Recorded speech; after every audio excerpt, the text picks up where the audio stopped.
Okay जी, बिस्मिल्लाहिर्रहमानिर्रहीम। इय्याका नअबुदु व इय्याका नस्तईन। तो गाइज़ अभी ना हम ब्लैडर कार्सिनोमा के बारे में कर रहे हैं। यूरोलॉजी का हमने डिस्कशन बहुत ज़्यादा कर ली है।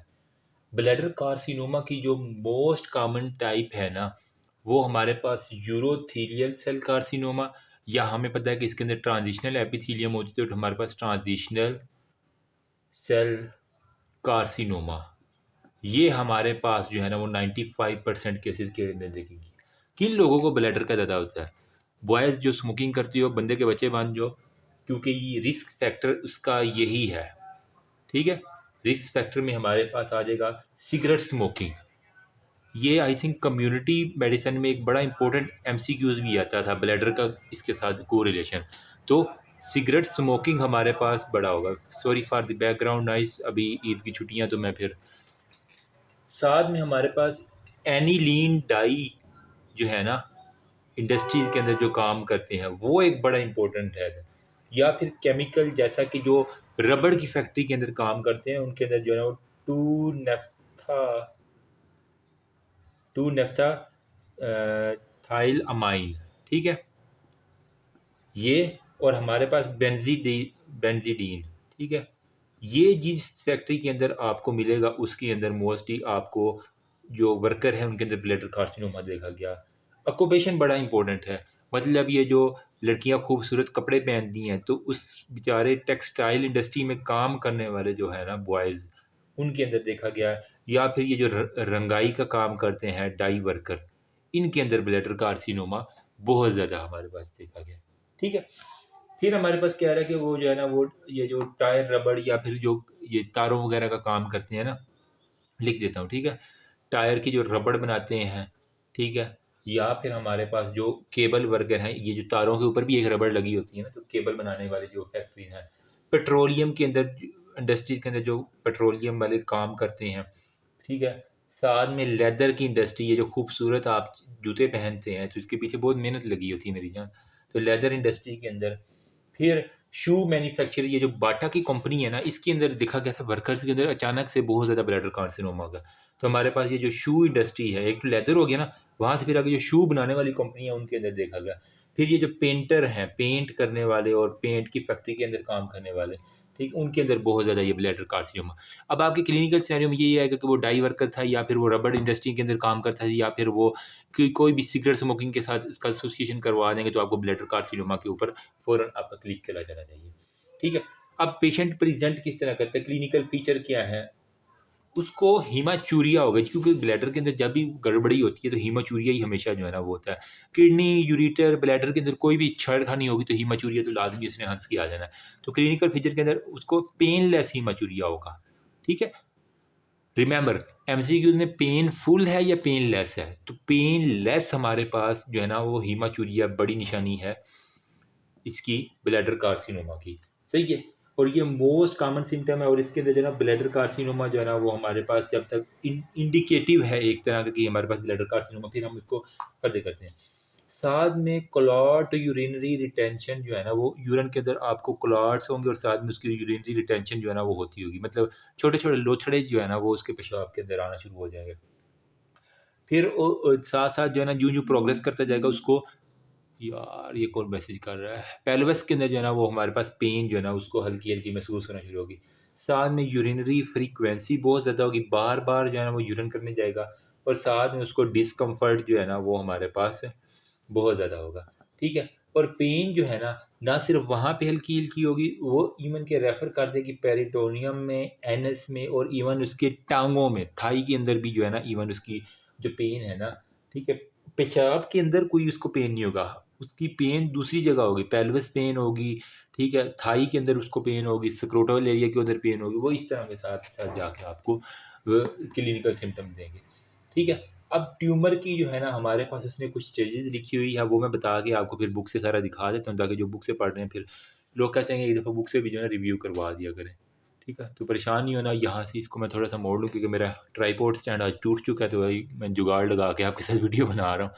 असल में सेटअप थोड़ा सा चेंज है, तो फिर इस वजह से मुश्किल हो रही है मुझे भी, लेकिन इंशाल्लाह एक अच्छा हैवी सा सेटअप बनाते हैं थोड़ा सा। ट्यूमर की हमारे पास जो स्टेजिंग है ना, ठीक है, उसके ऊपर थोड़ी सी हम बात कर लेते हैं, जल्दी से बात करते हैं। एक कहते हैं नॉन यार जब भी मैंने वीडियो बनानी होती है कोई ना कोई बेचने वाला आ जाता है। गुजर जाओ यार, गुजर जाओ। अच्छा, यहाँ पे नॉन मसल इन्वेसिव ट्यूमर होता है, मसल इन्वेसिव होता है और नॉन इन्वेसिव कार्सिनोमा इन सिटू। ये तीन तरह के हमारे पास ट्यूमर की उसने ना स्टेजिंग दी हुई है। ठीक है, एक है नॉन मसल इन्वेसिव, ठीक है, non muscle invasive. Number second पे हमारे पास होता है जो हमारे पास मसल इन्वेसिव है, ठीक है। और नंबर थर्ड पे हमारे पास होता है non invasive carcinoma in situ, ठीक है। ये हमारे पास तीन स्टेजिंग में। ये वाली स्टेजिंग आपकी बेले एंड लव के अंदर लिखी हुई है, डोगर के अंदर ये आपको नहीं मिलेगी, ठीक है। मैं वैसे जल्दी से बता देता हूँ, जो जो हमारे पास होती है ना नॉन मसल वाली, ये वाली, ठीक है, नॉन मसल जो इन्वेसिव है, ये बेसिकली 70% जितने भी न्यू केसेस होते हैं ना उसके अंदर वो कह रहा है हमारे पास डिटरमाइन होती है, ठीक। अब इसके अंदर PT-A और PT-1 जो है ना हमारे पास होती है, अगर वो लेमिना प्रोप्रिया तक चला गया है या नहीं गया, तो PT-A जो स्टेजिंग है वो अगर लेमिना प्रोप्रिया तक नहीं गया, अगर PT-1 अगर वो लेमिना प्रोप्रिया तक आपके चला गया है, तो हिस्टोलॉजी की बातें बस इतना याद कर लेना कि लेमिना प्रोपर तक गया है वहाँ तक, ठीक है। अगर इन्वेजन हो गई है तो फिर PT-1, अगर इन्वेजन नहीं हो तो PT-A हमारे पास होगी। फिर मसल इन्वेजन ट्यूमर के अंदर हमारे पास क्या होता है, ये हमारे पास PT-2, मतलब T1 है ना, TA या इसको T0 भी कहते हैं, T1 हो गया, यहाँ पे हमारे पास T2 हमारे पास जो इन्वेजन होगी वो होगी। और ये पूरा प्रोग्नोसिस होता है, लोकल इन्वेजन होती है, डिस्टल मेटास्टेसिस होती है। बाकी यहाँ पे थर्ड में नॉन इन्वेसिव के अंदर हमारे पास जो है ना वो हमारे पास फ्लैट और non invasive carcinoma in situ जो होता है हमारे पास, और ये सिर्फ 5% केसेस के अंदर देखा गया, और वो कह रहा है कि हम इसको बायोप्सी के जरिए डायग्नोसिस करते हैं, ठीक है। अब हमारे पास है जी इन्वेस्टिगेशन किस तरह आपने करवानी है। इन्वेस्टिगेशन के बारे में थोड़ी सी बात कर लेते हैं, तो फिर हम चलते हैं यहाँ पे, ठीक है। इन्वेस्टिगेशन यार, ओके। तो जो इन्वेस्टिगेशन जितनी भी हमने करवानी है ना उसके अंदर आपको बताया कि हमने एक तो यूरिन साइटोलॉजी करवा लेनी है, ठीक है। यूरिन एग्जामिनेशन तो सबसे ज़्यादा इंपॉर्टेंट है, यूरिन एग्जामिनेशन, ठीक है। साथ में आपने यूरिन की साइटोलॉजी करवा लेनी है, ठीक है। अल्ट्रासाउंड करवा लेना है, इंट्रावीनस यूरोग्राम करवा लेना है, और सिस्टोस्कोपी करवा लेना, जिसके अंदर फ्लेक्सिबल सिस्टोस्कोप होती है। हम जनरल एनेस्थीसिया दे के ना, ठीक है, तो जो पेशेंट होता है उसके ट्यूमर की तरफ हम उसको ले जाते हैं, और यहाँ पे होता है हम trans urethral resection of the bladder tumour भी इसके ज़रिए हम कर लिया करते हैं, ठीक है। तो सिस्टोस्कोपी जो है ना एक हमारे पास प्रोसीजर है, मैं आपको बुक से अभी डॉक्टर से दिखा देता हूँ, सारी चीज़ पड़ी हुई मेरे पास, ठीक है। तो यूरिन एग्जामिनेशन सारी की सारी मैं सारी चीज़ें बुक से कवर करने की कोशिश कर रहा हूँ ताकि कोई पॉइंट मिस ना रह जाए, क्योंकि एग्ज़ाम जो है ना वो बहुत आजकल उल्टे सीधे आ रहे हैं, ठीक है। तो यूरिन साइटोलॉजी के अंदर जो है ना वो हम बेसिकली मलिग्नेंट सेल जो होते हैं ना वो हम देखनी है, उसकी स्क्रीनिंग करनी होती है फिर उसके बारे में, ठीक है। जितने भी हमारे पास हीमोचूरिया के पेशेंट है ना, एक चीज़ याद कर लेना यूरोलॉजी के अंदर, हीमोचूरिया का जो भी पेशेंट आएगा उसका एक तो अल्ट्रासाउंड आपने हमेशा करवा लेना है, ठीक है। कहता है पेशाब में खून आ रहा है, उसका अल्ट्रासाउंड हमेशा करवा लेना, सीटी स्कैन करवा लेना, अगर नहीं पता चल रहा तो फिर एमआरआई करवा लेना, अगर नहीं पता चल रहा तो इंट्रावीनस यूरोग्राम। ये टेस्ट तो पक्के आपके फिंगर टिप्स पे रखे, कोई भी नहीं आता तो ये लाजमी लिख के आना, बाकी फिर स्पेसिफिक जो होंगे वो हमारे पास होंगे। फिर हम बाई मैनुअल एग्जामिनेशन करते हैं अंडर लोकल एनेस्थीसिया, सिस्टो यूरिथ्रोस्कोपी हम कर लेते हैं, ठीक है। इससे हम जो है ना तो सिस्टो यूरिथ्रोस्कोपी मतलब फ्लेक्सिबल सिस्टोस्कोप होता है जो कि हम इंसर्ट करते हैं वाया यूरिथ्रा और हम अंदर तक ले जाते हैं, ठीक है। अब हम पता चल गया जी हमारे पास कार्सिनोमा, तो इसकी ट्रीटमेंट क्या होगी हमारे पास। ट्रीटमेंट में मेरी जान कोई ज़्यादा इतना मुश्किल बात नहीं है। आपने एक तो लो करना है रिस्क को, ठीक है। वो जिस इंडस्ट्री में काम कर रहा है उसको वहाँ से छुड़वाएंगे तो आपके पास काम बनेगा। तो ट्रीटमेंट भी जो है ना हमने उसको भी उसी लिहाज से जो है ना वो 3 कैटेगरीज के अंदर हम इसको डिवाइड कर दिया करते हैं, ठीक है। यार बस करो, कितना कंप्यूटर तुमने बेचना है, अल्लाह हर किसी को रोज़ी दे। अभी ऑलमोस्ट गर्मी बहुत ज़्यादा है और मेरे पसीना देख रहे हैं। लाइट चली गई है लेकिन यूपीएस भी जो काफ़ी देर की लाइट गई हुई है, तो अभी मैंने कहा चलें यार वीडियो उतनी देर बना लेते हैं, फ्री बैठा हुआ था मैं, ठीक है। तो ट्रीटमेंट जो है ना वो यहाँ पे हम 3 प्रोसेस में, लो रिस्क सुपरफिशियल डिजीज़ है, ठीक है। एक हमारे पास है लो रिस्क सुपरफिशियल डिजीज़, फिर हमारे पास नंबर सेकंड पे होता है हाई रिस्क सुपरफिशियल डिजीज़, हमने जो है ना वो ये सारी कर ली ना सिस्टोस्कोपी और वो सारी की सारी, तो हमें पता चलेगा या तो वो लो रिस्क होगी या फिर हाई रिस्क सुपरफिशियल डिजीज़ होगी, या फिर हमारे पास मसल इन्वेसिव ट्यूमर होंगे, तो मतलब वो जो ट्यूमर है वो मसल इन्वेसिव तक जाएंगे। तो मसल इन्वेसिव हमारे पास ट्यूमर होगा, तो ये 3 तरह के होंगे। जो हमारे पास होगा ना ट्रीटमेंट में लो रिस्क सुपरफिशियल डिजीज़, इसके लिए हम transurethral endoscopic resection of the tumour करेंगे। मतलब सुपरफिशियल है तो हम ट्रांसयूरिथरल जाके, ठीक है, एंडोस्कोपिकली जो है ना वहाँ पे जो ट्यूमर होगा उसकी रिसेक्शन कर देंगे। तो ये हमारे पास ये एक बड़ी सी, साथ में आपने इंट्रावेसाइकल कीमोथेरापी भी साथ में आप स्टार्ट करवा देनी है। ठीक है, कीमोथेरापी में आपने पता है हमें क्या देना होता है, माइटोमाइसिन सी जो है ना वो हम कीमोथेरापी के अंदर देते हैं, माइटोमाइसिन सी, ये वाली ड्रग जो है ना वो आपने दे देनी है, साथ में ट्रांसफ्यूजन रिसेक्शन कर देनी है, और साथ में आपने इम्यूनोथेरापी जो है ना वो लाजमी देनी है जिससे उसको इम्यूनिटी बूस्ट हो जाए। ठीक है, नंबर सेकंड में हमारे पास अगर तो वो हाई रिस्क है, ये तो लो रिस्क का मैंने सिंपल गोली दे दी और वहाँ पे रिसेक्ट कर दिया। हाई रिस्क में क्या होगा, transurethral endoscopic resection of the tumour तो हम करेंगे, ठीक है, यूरिथ्रा के अंदर जाएंगे, पहले ट्यूमर की हमने रिसेक्शन करनी है, जो उसकी जड़ है उसको काटना है, साथ में आपने बीसीजी वैक्सीन, टीबी की जो वैक्सीन है वो क्या करती है, ग्रेनुलोमा बना देती है, तो जहाँ पे टीबी होगा ना वहाँ पे उसका ग्रेनुलोमा सा एक बन जाएगा। तो ये हमारे पास होता है, मतलब बेसिलाई क्लैमरेट ग्वेरिन जो है ना बीसीजी इसका एब्रीविएशन है, तो वो हम दे दें कि ना इम्यूनोथेरापी के तौर पे, इससे हमारे पास ग्रेनुलोमा बन जाएगा, जहाँ जहाँ टी वो कैंसर होगा उसको वो अपने एक ग्रेनुलोमा की फॉर्म में बना के उसको रोक लेगा। ठीक है, तो टीबी की वैक्सीन के ये भी हमारे पास होते हैं। साथ में हम सिस्टेक्टमी कर सकते हैं, सिस्टोस्टमी जो है ना वो हमारे पास, मतलब अगर बहुत ज़्यादा है तो हम रिमूवल ऑफ ब्लैडर, पूरे के पूरे ब्लैडर को रिमूव कर देंगे ताकि वो आगे ना जा सके, तो हम ब्लैडर की जगह फिर क्या करेंगे, कोई भी इंटेस्टाइन का जो पार्ट है वो वहाँ पे हम लगा सकते हैं। ठीक है, अगर तो हमारे पास है मसल इन्वेसिव ट्यूमर, तो इसके अंदर हम क्या करेंगे, रेडिकल सिस्टेक्टमी और पेल्विक लिम्फ एडिनेक्टमी हमें लाजमी करनी पड़ेगी, क्योंकि मसल तक चला गया तो हम एक तो हमें जो है ना वो रेडिकल सिस्टेक्टमी कर देंगे, मतलब हम ब्लैडर की रिमूवल, साथ में लिम्फ एडिनेक्टमी भी हमें करनी पड़ेगी। ठीक है, साथ में आप सिस्प्लास्टिन बेस्ड कीमोथेरापी, यहाँ पे सिस्प्लास्टिन भी आपने जो कीमो की पड़ी है ना कैंसर वाली, वहाँ पे सिस्प्लास्टिन भी आप देंगे, और साथ में वो कह रहे हैं कि एक्सटर्नल बीम रेडियोथेरापी भी हमें देनी पड़ेगी, अगर वो जो है ना उसको हम सिस्टेक्टमी नहीं किसी वजह से कर पा रहे तो हम एक्सटर्नल बीम रेडियोथेरापी दें। अब आपके पास क्लिनिकल सिनेरियो क्या आएगा, एक 55 साल का जो है ना वो बूढ़ी खातून है, ठीक है, वो उसको हिस्ट्री है फ्लैंक हीमोचूरिया के साथ आ रही है, रिकरेंट यूटीआई है, यूरिनोलाइसिस है, माइक्रोस्कोपिकली हीमोचूरिया ब्लीडिंग जो है ना वो उसके ब्लड स्ट्रीम में आ रही है, और वो स्मोकिंग करती है 40 सिगरेट पर डे से। टिपिकल केस है ये आपका कार्सिनोमा का, स्मोकिंग है तो आपके पास transitional cell carcinoma of the bladder हमारे पास आ जाएगा। तो that's all about cancer of the bladder. Hopefully मैं आपके साथ जो है ना, अच्छा यहाँ पे जो क्लासिफिकेशन है TNM क्लासिफिकेशन है, TX है, T0 T8 TIS है, T1 T2 T3, बाकी NX N0 N1 2 3 और बाकी MX01। TX में ट्यूमर एक्सेस नहीं कर सकते, T0 में नो एविडेंस है ट्यूमर, TA में हमारे पास नॉन इन्वेसिव पेपिलरी है, T इन सिटो है कार्सिनोमा इन सिटो, T1 हमारे पास सब एपिथेलियल कनेक्टिव टिश्यू में, T2 मसल तक चला गया, T3 है जो अगर मसल के बिहाइंड फैट तक चला गया है। ठीक है, फिर हमारे पास T4 T3B में मैक्रोस्कोपी के, T4A में इन्वेट करता है प्रोस्टेट को, T4B में जो है ना वो हमारे पास tumour invade pelvic and abdominal floor. तो ये सारे का सारा हमारे पास हो गया है। ये ब्लैडर कैंसर के बारे में मैंने आपको, लो रिस्क सुपरफिशियल इंटरमीडिएट और हाई रिस्क मैंने बता दिया, कार्सिनोमा इंस्टीट्यूट, बाकी आप एक दफ़ा रीड दे लीजिएगा, कोई इतनी ज़्यादा मुश्किल नहीं है। यूरन डिवीजन आफ्टर सिस्टेक्टमी, हम वो कह रहा है अगर हमने ब्लैडर को रिमूव कर दिया तो हम यूरन को कहाँ पे लेके जाएंगे, तो वो कह रहा है हमने इलियक कॉन्ड्यूट बना लिया करते हैं। ओए मेरा मोबाइल गर्म हो गया यार।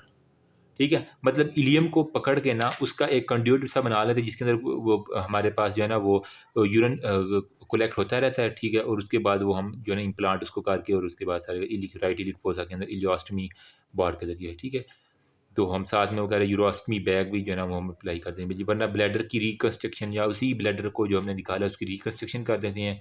ठीक है, फिर यहाँ पे कह रहे हैं ureter are implanted into the sigmoid, या फिर हम क्या करते हैं, यूरिटर जो ऊपर से आ रहा है ना उसको बजाय इसके कि ब्लैडर वाला सिस्टम ही खत्म करके हम उसको कोलोन के अंदर कर देंगे। ठीक है, तो हमारे पास 3 प्रोसीजर हैं, हम क्या करेंगे, या तो इलियल कॉन्ड्यूट बना लेंगे, ठीक है, इलियम जो आपकी है ना छोटी आंत, उसका एक छोटा सा पाउच बना के वहाँ पे ब्लैडर की जगह लगा देंगे। या फिर वो कह रहा है हमारे पास क्या है, जो ब्लैडर है उसको रिकंस्ट्रक्ट करेंगे, जहाँ जहाँ खराबी है उसको ठीक करके दोबारा। या फिर हम क्या करेंगे, जो यूरेटर है उसकी ओपनिंग हम कोलोन के अंदर कर देंगे। तो इस तरह हमारे पास काफ़ी हद तक जो है ना वो आ जाएगा। ठीक है, तो ये हमारे पास मोटी मोटी सी बातें थी। शुरू में चंद एक बातें हैं, ठीक है। यूरिनरी रिटेंशन जो है ना वो मतलब इनएबिलिटी टू इम्पटी यूरिन, वो अपना यूरिन इम्पटी नहीं कर पा रहा। इसकी टाइप 2 होती हैं, या अक्यूट होती है, क्रोनिक। अक्यूट में हमारे पास कह रहा है कि पेनफुल इनएबिलिटी टू वाइड, मतलब वो उसको दर्द हो रही है और वो आता है कि डॉक्टर साहब मेरा पेशाब बंद हो जाता है। ठीक है, तो काज क्या हो सकता है, मेजर जो मेल के अंदर ब्लैडर आउटलेट है उसको बंद होना है। ठीक है, यूरिथ्रल स्ट्रक्चर हो सकता है, प्रोस्टेट हो सकता है, फिमियोसिस हो सकता है, उसका जो है ना वो जो उसका करवाई नहीं हुई उसने सर्कमसीजन वगैरह, और उसका फीमेल में यूट्राइन प्रोलैप्स हो सकता है, या ब्लैडर नेक। खुद थोड़ा सा दिमाग के ऊपर जोर दो, आप सारी की सारी चीज़ें जो है ना वो खुद रूल आउट कर लेंगे।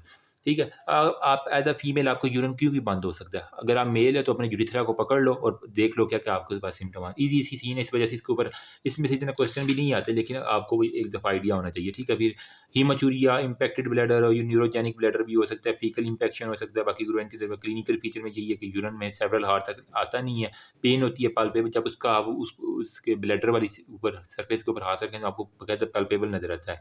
और उसके बाद जब परकश करते हैं तो वो डल आपको होता है। वजह क्या है, उसके अंदर सारा फ्लूइड है। मैनेजमेंट क्या है, आपने पास करना, फोलिक कैथीटर आप पास कर दोगे सिंपल, तो उसके बाद जो है ना वो आपके पास यूरिन चल जाएगा। अगर फिर भी ना चले तो हम एक ट्रोकार जो है ना, ये इस तरह का एक यूँ कह लें कि एक सुआ सा होता है, ये इंटर करके इसमें से सारा जो है ना वो ट्यूब डाल के सारा इंटर वो निकाल लिया करते हैं, ताकि हमें उसको पेशेंट को रिलीव करना है। वरना फिर क्रोनिक अगर रिटेंशन है बहुत पुरानी है तो हमने यार ये क्या मैसेज क्यों आ रहे हैं टिकटॉक वालों के।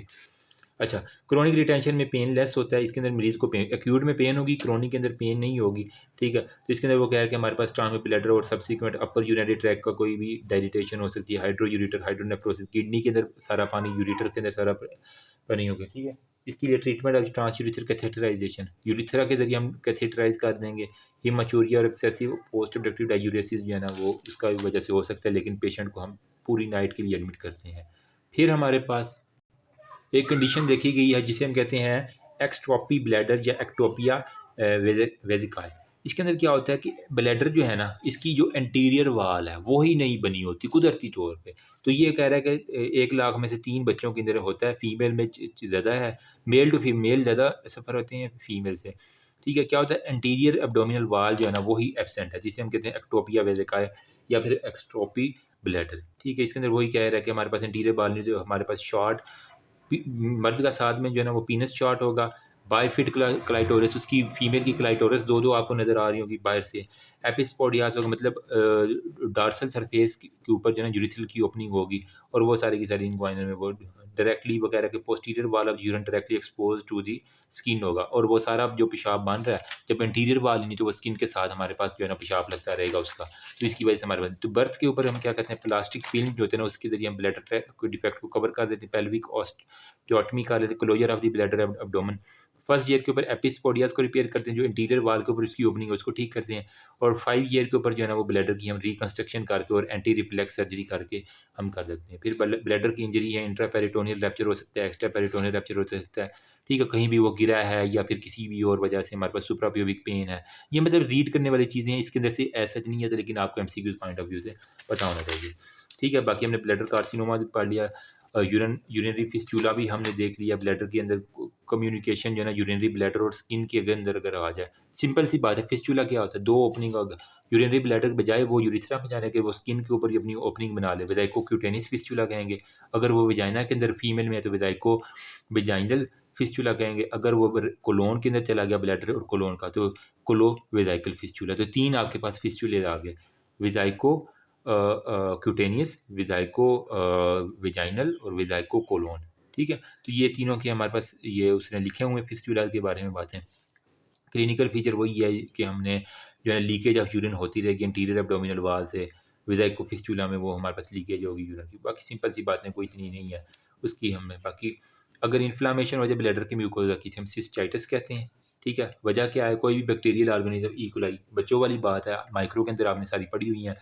ठीक है, बाकी ए बैक्टीरियल पायूरिया, अगर हमारे पास जो है ना पायूरिया साइन ऑफ यूटीआई है, पस सेल अगर यूरिन के अंदर हो लेकिन उसके अंदर ऑर्गेनिज्म ना नज़र आ रहा हो, माइकोबैक्टीरियम ट्यूबरकुलोसिस, कार्सिनोमा हो सकता है, इनकम्प्लीट ट्रीटमेंट ऑफ यूटीआई हमने किया, माइकोप्लाज्मा या कोई भी वायरस होगा तो उसे हम ए बैक्टीरिया हमारे बैक्टीरिया का रोल नहीं है, किसी और चीज़ का हमारे पास रोल है, ठीक है। हालांकि है माइकोबैक्टीरियम यहाँ लिखा भी हुआ है। अब है हमारे पास हुनर्स अल्सर, इंटरस्टिशियल सिस्टाइटिस में हमारे पास पैन सिस्टाइटिस भी कहते हैं। अगर पूरे ब्लैडर की लेयर्स इन्वॉल्व हों, ठीक है, तो इसके अंदर हम कहेंगे इसको हमारे पास हुनर अल्सर या इंटरस्टिशियल अल्सर भी आ जाता है। मार्क इन्फ्लामेशन जिसके बाद फाइब्रोसिस ऑफ द ब्लैडर होगा, फिर शॉर्टनिंग होगी और कैपेसिटी ऑफ ब्लैडर जो है ना वो कम पेशाब स्टोर कर सके। ज़ाहिर बात है सारा ब्लैडर सूजा हुआ है तो उसके अंदर कैपेसिटी जो है ना वो बिल्कुल कम होगी। नॉर्मल ब्लैडर इतना सूजने के बाद वो इतना हो गया तो वो हमारे पास यही होगा ना, ठीक है। मोटा हो जाने से वो हमारे पास सारे के सारे काम खराब, या कोई शिस्टोसोमा ब्लैडर कैंसर हमने कर लिया, इसकी क्लिनिकल सारे के सारे कर लिए। और यूरिनरी इनकॉन्टीनेंस क्या होता है, अमूमन फीमेल जो गर्ल्स हैं उनको भी ये बीमारी होती है, लॉस ऑफ यूरिन हो जाता है, ठीक है, डी सोशल और हाइजेनिक प्रॉब्लम उसको रहती है। इनवॉलंटरी लॉस उसकी इख्तियार में नहीं है, वो ट्रू इनकॉन्टीनेंस हो सकती है, अर्ज इनकॉन्टीनेंस हो सकती है, मिक्स या फिर ओवरफ्लो इनकॉन्टीनेंस भी हो सकती है। वजह क्या है, जो उसके मसाने के मसल हैं, डेट्रोजर मसल जिसे हम कहते हैं वो वीक हैं, इंस्टेबिलिटी है, या फिर जेन्युइन स्ट्रेस इनकॉन्टीनेंस, स्ट्रेस की वजह से भी ओवरफ्लो हो सकता है, या लंबे अरसे तक उसने पेशाब रोक के रखा हुआ है बड़ी देर से, या फिर कोई भी फिस्टूला विजाइको विजाइनल फिस्टूला उस फीमेल को है तो उसके अंदर मोस्टली देखा गया डायरेक्ट ब्लैडर से एक ट्यूब आ रही है जो विजाइना में खुल रही है, तो वो क्या करेगी, यूरिनरी इनकॉन्टीनेंस करेगी। ट्रू इनकॉन्टीनेंस भी है, डेट्रोजर इनकॉन्टीनेंस भी है, ठीक है, और जेन्युइन स्ट्रेस इनकॉन्टीनेंस उसने लिखी है, और फिर ओवरफ्लो।